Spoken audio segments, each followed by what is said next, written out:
Hello friends, आज हम बात करेंगे धारा 138 एनआई एक्ट यानी कि चेक बाउंस के केस के बारे में। चेक बाउंस का केस क्या है, इसका प्रोसीजर क्या होगा, इसका जुरिडिक्शन कहाँ है, यानी कि 138 का जो मुकदमा है चेक बाउंस का केस क्या वो कहाँ लगेगा और इसमें क्या क्या बचाव लिए जा सकते हैं, उस बारे में हम पूरी चर्चा करेंगे इस वीडियो में। चलिए बात करते हैं धारा 138 के बारे में। धारा 138 एनआई एक्ट के अनुसार किसी व्यक्ति द्वारा अपने ऋण या दायित्व के उन्मोचन के लिए दिए गए चेक के बैंक द्वारा बिना भुगतान किए लौटाने पर धारा 138 के अधीन अपराध कारित होता है। यानी कि कोई भी चेक जो कि हमारे ऋण यानी कि लोन या कोई लाइबिलिटी यानी कि दायित्व के अधीन इशू किया जाता है तो ही 138 के अंतर्गत वह कवर होगा। दूसरी बात, बैंक द्वारा वैसा भुगतान किए बिना लौटा देने चेक बाउंस हो जाता है। बाउंस इनसफिशिएंसी और बैलेंस के कारण होता है या किसी अन्य करार के कारण वो बाउंस हो जाता है तो वह 138 के अंतर्गत कवर होगा। ये दोनों चीजें आवश्यक है। अगर इनमें से कुछ, जैसे कि हम मान लीजिए किसी का चेक गुम हो जाता है तो वो लाइबिलिटी में नहीं है, किसी ने चोरी कर लिया है तो वो भी लाइबिलिटी के उन्मोचन के लिए नहीं दिया गया है, यानी कि अपने जो लोन दिया गया जो भी ऋण है उसको चुकाने के लिए नहीं दिया गया है, इसलिए वो 138 के अंतर्गत कवर नहीं होता है। पर यह आपको साबित करना होगा कि वो चेक चुराया गया था या जो भी था। अब मान लीजिए 138 के अंतर्गत जुर्म हो जाता है तो उसका कारावास क्या होगा, तो उसके लिए जो दंडादेश है वो यानी कि 2 वर्ष तक के कारावास से दंड दिया जा सकता है या जुर्माना जो कि चेक अमाउंट के दुगने तक। मान लीजिए, इसको हम समझ लेते हैं कि मान लीजिए कि 20,000 का चेक था तो कोर्ट उस पर 40,000 तक का जुर्माना लगा सकती है, यानी 40,000 नहीं 40,000 तक। 20,000 का चेक है तो 40,000 तक का अधिकतम जुर्माना लगा सकती है, उससे कम लगा सकती है, चाहे तो कोर्ट 5,000 भी लगा सकती है, 3,000 भी लगा सकती है, 4,000 भी लगा सकती है, परंतु अधिकतम 40,000। मान लीजिए कि चेक 2 लाख का था तो अधिकतम 4 लाख तक का जुर्माना कोर्ट लगा सकती है। अब इसकी मुख्य शर्तें क्या है, जबकि कॉज ऑफ एक्शन किसी भी अपराध को करने के लिए उसका कॉज ऑफ एक्शन होना जरूरी है। परिवाद अगर पेश करना है तो आपके लिए कॉज ऑफ एक्शन होना आवश्यक है। अब कॉज ऑफ एक्शन कब अराइज होता है, कॉज ऑफ एक्शन तब अराइज होता है जब चेक बैंक द्वारा बाउंस हो जाता है, यानी कि चेक बिना भुगतान के लौटा दिया जाता है और लौटाने की तिथि से 30 दिन के भीतर, यानी कि जैसे कि आज की कोई चेक बाउंस हुआ तो आज से 30 दिन के अंदर मुझे जिसने वो चेक जारी किया है उसको एक लीगल नोटिस भेजना पड़ेगा और वो नोटिस 15 दिन का समय अवधि आपको देनी होगी। यानी कि मान लीजिए आज चेक बाउंस हुआ, अगर मैं कल उसको नोटिस भेजता हूं तो कल से 15 दिन तक वो उसको ये नोटिस जाएगा कि आपके द्वारा जो चेक दिया गया था वो बाउंस हो गया है और इसका जो चेक राशि है वो उसका भुगतान करें। अगर उन 15 दिन के अंदर वो भुगतान नहीं करता है और वो उसका जो चेक अमाउंट वो देने में असफल रहता है तो नोटिस की अवधि खत्म होने से कि जिस दिन नोटिस की अवधि खत्म होती है तो कॉज ऑफ एक्शन अराइज होता है। यानी कि मान लीजिए आज चेक बाउंस होता है, 3 दिन बाद में मैं उसको नोटिस भेजता हूं, उसके 15 दिन के अंदर वो नहीं देता है, पैसा नहीं देता है, तो 15 दिन के बाद वह कॉज ऑफ एक्शन अराइज हो जाता है और मैं परिवाद यानी कि क्रिमिनल जो प्रोसीडिंग है उसके खिलाफ पेश कर सकता हूं। अब जुरिडिक्शन क्या होगा, मतलब कौन सी कोर्ट में चेक बाउंस का केस हम पेश कर सकते हैं, ये सबसे बड़ा सवाल आता है। धारा 142 में इसमें संशोधन 2015 में करने के बाद में ये एक संशोधन जोड़ दिया गया कि ये कहाँ पेश किया जाएगा। उससे पहले हम 2015 से पहले की बात करें तो 2015 से पहले एक जजमेंट आया था दशरथ रूप सिंह का, जो जजमेंट है बहुत फेमस हुआ क्योंकि उस जजमेंट के कारण कई केस एक स्टेट से दूसरे स्टेट में भी ट्रांसफर हुए, क्योंकि उसमें ही कहा गया कि चेक बाउंस हमेशा एक्यूज के बैंक से होता है, यानी जिसने चेक दिया उसके बैंक के अकाउंट से ही वो चेक बाउंस होता है। इसीलिए केस वहां और कॉज ऑफ एक्शन वहां अराइज हुआ जहां पर चेक बाउंस हुआ और चेक बाउंस हुआ एक्यूज के बैंक से, तो इसमें बड़ी दिक्कत हुई। इसको एक उदाहरण से समझ लेते हैं कि मान लीजिए मैं जयपुर में बैठा हूं, मैंने किसी के साथ में कोई मेरा बिजनेस ट्रांजैक्शन था और मैंने किसी को पैसे दे रखे थे, उस लाइबिलिटी के लिए उसने, वो जो बेंगलोर में रहता है, उसने जयपुर में मुझे आके चेक दिया। मान लीजिए जयपुर में चेक दिया, मेरा अकाउंट जयपुर में है, मैंने जयपुर में चेक को पेश किया, मुझे स्लिप मिली कि भाई वो तो चेक बाउंस है, उसके अकाउंट में पैसा नहीं है। उस बंदे की जो उसने मुझे चेक दिया उसकी बैंक है बेंगलोर में, तो दशरथ रूप सिंह के केस के कारण मुझे बेंगलोर जाके उस पर केस करना पड़ेगा, यह स्थिति आ गई।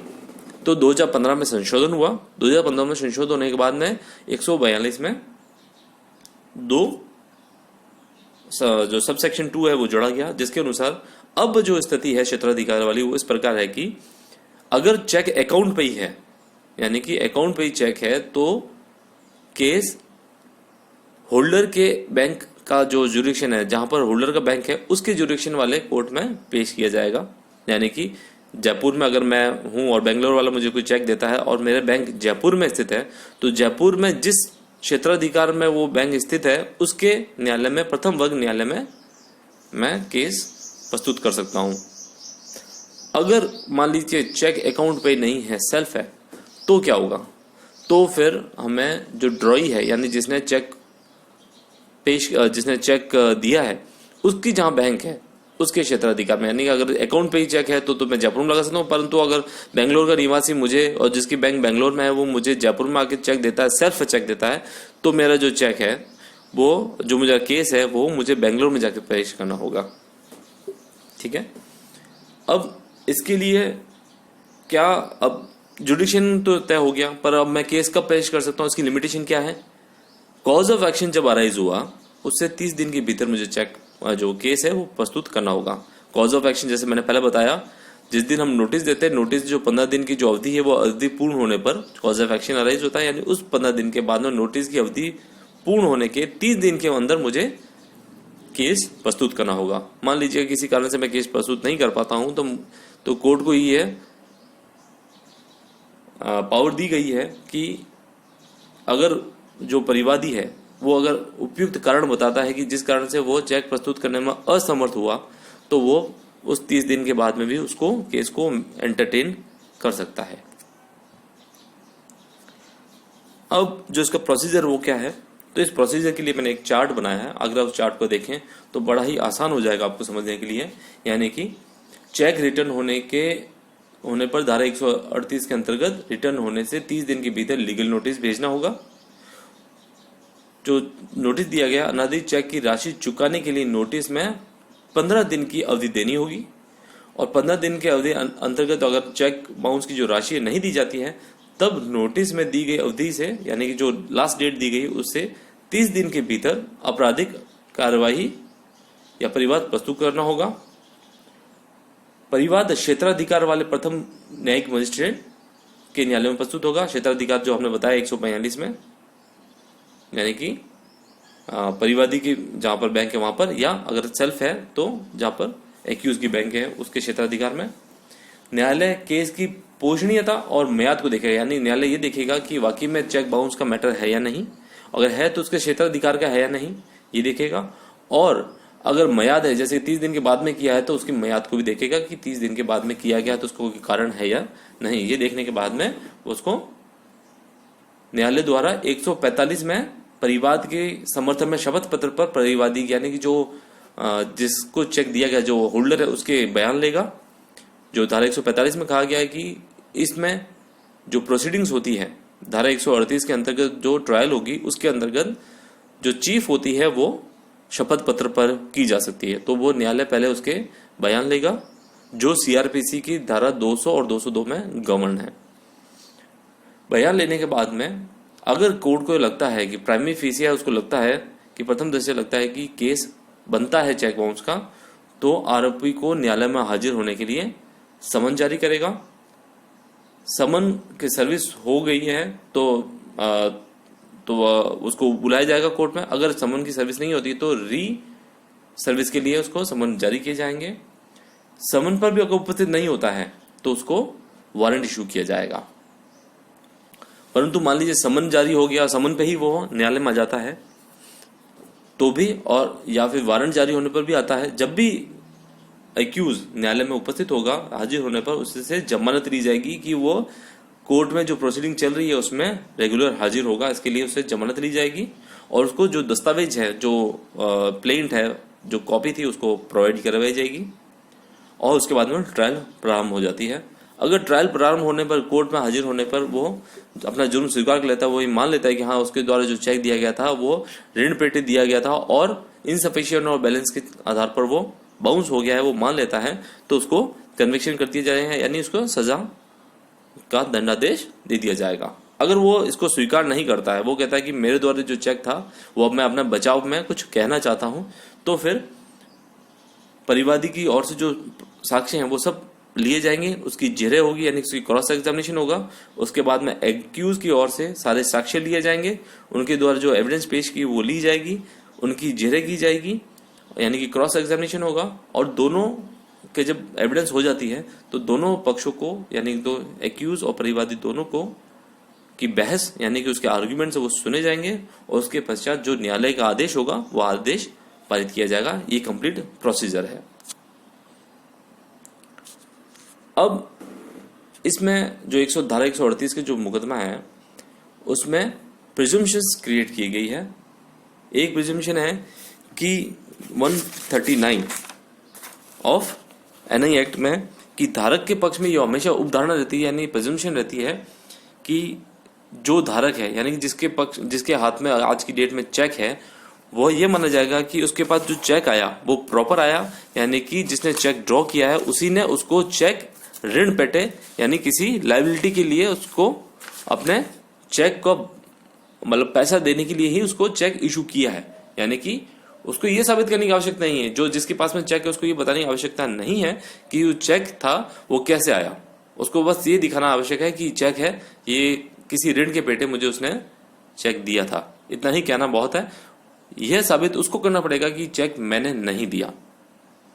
अब एक प्रिजम्पशन और है कि जब चेक बाउंस हो जाता है तो न्यायालय जो चेक बाउंस की जो स्लिप होती है उस पर विश्वास करेगा कि ये प्रॉपरली अगर साइन और सील्ड है, वो स्लिप सील्ड है, तो ये विश्वास करेगा कि वो चेक बाउंस हुआ है, उसके लिए इनसफिशिएंट बैलेंस जो कारण दिया गया उसी आधार पर वो बाउंस हुआ है। मान लीजिए अब एक और चीज आती है कि ये तो बात हुई इंडिविजुअल की। अगर कोई कंपनी का चेक है, कई बार कंपनियां भी एक दूसरे में ट्रांजेक्शन चेक से करती है, तो क्या होगा, उसके लिए अपराधी कौन होगा। तो जब 138 का जो अपराध है वो कारित करने वाला व्यक्ति कोई कंपनी है, तो ऐसा व्यक्ति जो अपराध कर होने के समय उस कंपनी का प्रभारी था या कंपनी के कारोबार के संचालन का उत्तरदायी था, तो वह और कंपनी दोनों अपराध के लिए दोषी समझे जाएंगे और तदनुसार दंडित किए जाएंगे। ये धारा 141 में दिया गया है। अब ये हमने प्रोसीजर तो बता दिया, ये प्रोसीजर चलेगा कैसे। ये प्रोसीजर चलेगा संक्षिप्त विचारण यानी कि समरी ट्रायल की जैसे इसका विचारण होगा, जो कि भारत दंड प्रक्रिया संहिता की धारा 262 से दिया गया है। 262 में जो दिया गया है उसके अनुसार इसकी समरी ट्रायल होगी। तो पर जो समरी ट्रायल है उसमें 3 महीने की अधिकतम सजा का प्रावधान है जो 262 में दिया गया है। परंतु अगर 138 के अंतर्गत कोई अपराध किया जाता है और उसमें समरी ट्रायल चल रही है तो न्यायालय उसमें 1 साल की अधिकतम कारावास दे सकता है और 5,000 से अधिक का जुर्माना लगा सकता है। अब थोड़ा कंफ्यूजन हो गया क्योंकि 143 तो कहता है कि 1 वर्ष तक का कारावास दे सकता है और जो 138 है वो कहते हैं कि 2 वर्ष तक का कारावास दिया जा सकता है। तो कौन सी बात सही है। जब कोर्ट उसे समरी ट्रायल के रूप में ट्रायल कर रही है तो अधिकतम 1 साल की सजा दे सकती है। मान लीजिए कोर्ट को लगता है कि जो केस है 138 का उसमें 1 साल से ज्यादा यानी जो 2 साल तक की सजा है उसका प्रावधान है और व्यक्ति जिसके खिलाफ ये मुकदमा लगाया गया है उसको 1 साल से ज्यादा की सजा देनी चाहिए, तो न्यायालय इस संदर्भ का एक आदेश दोनों को सुनेगा कि वे इसके दोनों के संक्षिप्त विचार न करके हम इसकी जो समन ट्रायल है वो करना चाहते हैं। दोनों को सुनेगा, दोनों के उसके सुनने के पश्चात एक आदेश उस संदर्भ में आदेश जारी करेगा कि हम इसकी संक्षिप्त विचारणा करके जो समन विचारणा है वो करेंगे और उसके पश्चात वो 1 वर्ष से अधिक का भी कारावास दे सकता है। उसके लिए जब ऐसा आदेश पारित किया जाता है तो साक्षियों को जो उनके एविडेंस हो चुके उनको सबको बुलाएगा और ट्रायल कंप्लीट करेगा। उसके बाद में ही वो 1 वर्ष से अधिक का कारावास दे सकता है। मान लीजिए अब एक सवाल आता है कि न्यायालय समन ट्रायल करना शुरू कर देता है और ये भी कह देता है कि हमारे विचार में उसको 1 वर्ष से अधिक का कारावास दिया जाना चाहिए और उसके बाद में ट्रायल कंप्लीट होती है, तो क्या वो उसके बाद में 1 वर्ष से कम का कारावास दे सकता है? तो बिल्कुल दे सकता है। न्यायालय उससे बाधित नहीं है। न्यायालय को पहले तो लगा कि उसको 1 साल से ज्यादा कारावास हमको देना चाहिए, परंतु जब डिसाइड हुआ मैटर, कोर्ट को लगता है कि नहीं, इसको 6 महीने की सजा देनी चाहिए, तो उसको 6 महीने की भी सजा दी जा सकती है। जो 138 का मुकदमा है उसका जो टाइम लिमिटेशन दी गई है न्यायालय द्वारा, वो यह है कि लेजिस्लेचर ने यह कहा कि आपसे उम्मीद की जाती है कि इसको 6 महीने के अंतर्गत, जो जिस दिन केस पेश होता है उसे 6 माह के अंदर इस केस को निपटा दिया जाए। परंतु आज की डेट में ये पॉसिबल नहीं होता, क्योंकि कई बार जो सर्विस है वो भी 6 महीने में नहीं होती, इसलिए केस कई समय तक लंबित रह जाते हैं। अब धारा 140 जो है, अब इसमें बचाव क्या लिया जा सकते हैं? अब हम बचाव पे आते हैं। इसका क्या बचाव लिया जा सकता है? जो हम यह नहीं कह सकता, कोई जो जिसने चेक ड्रॉ किया है वो ये नहीं कह सकता कि जब वो उसने चेक बनाया था, जब चेक जारी किया था, तो उसको ऐसा विश्वास नहीं था कि वो चेक बाउंस हो जाएगा। क्योंकि जब आप चेक जारी करते हैं तो आपसे ये उम्मीद की जाती है कि आप उस चेक को, आपको जानकारी होनी चाहिए कि जब भी चेक बैंक में पेश होगा तो वो चेक का भुगतान पूरा हो जाना चाहिए। आपको इतना अमाउंट बैंक में आपको रखना होगा, ये आपका दायित्व बन जाता है। तो आप ये नहीं कह सकते कि जब चेक जारी किया था मुझे ये उम्मीद नहीं थी कि वो चेक बाउंस हो जाएगा। ऐसा बचाव आपको लेने का जो छूट है वो प्रदान नहीं की गई है, क्योंकि 140 में इसके लिए स्पेसिफिक रूल बना दिया गया है। और इसमें और क्या बचा ले सकते हैं हम? कई बार क्या होता है कि हमारा चेक चोरी हो जाता है और हम चोरी की एफआईआर नहीं लिखवाते हैं, तो भी हम इस चीज का बचाव न्यायालय में नहीं ले सकते हैं। यानी कि अगर आपका चेक चोरी हो गया है तो आपको चोरी की एफआईआर लिखवानी चाहिए। अगर आपका चेक गुम हो जाता है तो भी आपको उसकी रिपोर्ट लिखवानी चाहिए, क्योंकि ये दोनों ऐसी चीज हैं जो 138 में सबसे अधिक बचाव करती है। क्योंकि चेक जो 138 के अंदर का जो अपराध बनता है वो सिर्फ तब बनता है जब वो ऋण पेटे दिया गया हो। चोरी या गुम हुआ चेक किसी को मिल जाता है तो वो उसको पेश नहीं कर सकता, क्योंकि वो ऋण पेटे नहीं दिया गया है। मान लीजिए हमने किसी को चेक जारी भी किया, आप भी दोनों नहीं लिखवाते हैं, चोरी की भी एफआईआर नहीं लिखवाते हैं, गुम होने की रिपोर्ट भी नहीं लिखवाते हैं, तो ये एक सबसे बड़ी बात होती है। लोग चुरा लेते हैं और हमने एफआईआर नहीं लिखवाई, जब वो चेक पेश हुआ तो पता चला कि ये हमारा चेक हमारे खिलाफ पेश हो गया, तब भी आप जाके उसको चोरी की एफआईआर लिखवा सकते हैं। तीसरा जो सबसे बड़ा ग्राउंड है बचाव का, वो है कि लोन देते वक्त जिसने लोन दिया है, जो कह रहा है कि मैंने इसको लोन दिया था या ऋण दिया था या इसके ऊपर मैंने कोई दायित्व दिया था, तो उसकी उस वक्त वो हैसियत थी या नहीं। मान लीजिए मैं एक करोड़पति व्यक्ति हूं, एक झोपड़पट्टी में रहने वाला कहता है कि इन्होंने मुझसे 5 लाख का लोन लिया था,